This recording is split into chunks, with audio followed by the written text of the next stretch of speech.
intrepid travelers from distant realms. Sit back and relax as we peer into the realms of the mighty wizard, Xendisabu. Across a vast and ever-changing landscape, a trader named Per embarked upon a nomadic journey with exotic wares. Always accompanied by two of his many faithful llamas, the trader crossed dark forests, arid deserts, soggy swampland, sandy beaches, high mountain peaks, and the many places in between. Of all Per's many routes, one vast forest always caused him delays. It was treacherous and unavoidable. After having to journey through the cursed lands many times, Per realized it was more than he and his llamas could bear to cross again. He stared into the woods and grasped a small magical IOU from the wizard Xendisabu. As instructed, he held the token firmly and called out his request. Great wizard Xendisabu, I call upon you to claim this favor. I dream of a safe passage through this forsaken forest. Make it free of nighttime terrors, simple to cross, easy to find, and let it help me orient myself on journeys. Xendisabu heard Per's plea from his tower in a distant land and responded, I shall transform the land and make it a garden paradise. This will take some time, as most good things do, but soon the path will be cleared and the land will thrive and prosper. When Xendisabu finished speaking, the token in Per's hand crumbled to ash and disappeared. His favor was redeemed. With a hopeful sigh, Per continued on his journey, hoping never again to face the dangers of the forest in his travels. When Xendisabu arrived at the forest, he cast a powerful spell upon the land, and thus began the incredible transformation.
At first, Per had been mildly surprised to see the foreboding forest before him disappear, but that surprise turned to astonishment as a grand edifice sprang up from the loamy soil. Stone by stone, immense waterworks and retaining walls seemed to grow of their own accord. Yes, though Per would have been content with naught but a safe and well-lit pathway, our magnificent wizard had something more in mind.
From vistas high and low, Per watched with wonder as pathways spread throughout the quickly growing terraces, and realized that his simple plea would benefit more than just him and his llamas.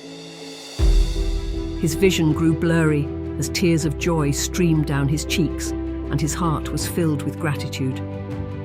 This will change our world. It is already more than I ever dreamed or expected. How much more can there be? There would be more. Much more.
With impressive fountains and mighty trees sprouting up from the ground, the gentle roar of cascading water and the soothing rustle of leaves combine to create a calming symphony.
After a long morning's work, Xendisabu paused his labours to contemplate his progress. The dangerous forest had been removed, the foundations for a wondrous botanical garden had been laid, and beneath it all, the waterworks flowed. Xendisabu sighed before muttering. I need a place to sit. He built one stone bench, and then, thinking them better in pairs, he built another. Then he stood atop the bench to contemplate his next moves, completely forgetting to sit. Thank you, traveller, for your time and willingness to accompany us on Pear's journey. It is our sincere hope that you enjoyed your time here enough to watch once more when the realms align. If so, please like, subscribe, and choose to be notified on your magical devices when our story continues. But for now, farewell.